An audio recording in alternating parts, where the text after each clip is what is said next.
এক রাতে স্বামী স্ত্রীর মধ্যে ভীষণ ঝগড়া হলো। রাগের মাথায় স্বামী ঘর ছেড়ে চলে গেল। স্ত্রী ভাবলো রাগ করে গেছে, একটু পরেই ফিরে আসবে। কিন্তু দিন গেল, মাস গেল, বছর কেটে গেল, কোনো ফোন নেই, কোনো খবরও নেই। স্ত্রী শুধু দিনরাত কান্না করত আর অপেক্ষা করত। একদিন স্বামী খুব অসুস্থ হয়ে পড়লো। তখন তার মনে পড়লো যখনই সে অসুস্থ হতো তখন তার স্ত্রী সারা রাত জেগে সেবা করত।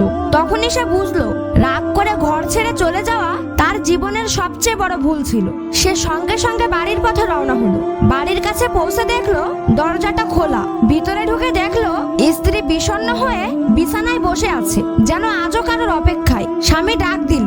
স্ত্রী তাকে দেখে দৌড়ে এসে জড়িয়ে ধরলো। কাঁদতে কাঁদতে স্বামী জিজ্ঞেস করলো, দরজা খোলা ছিল কেন? তুমি কি জানতে আজ আমি আসবো?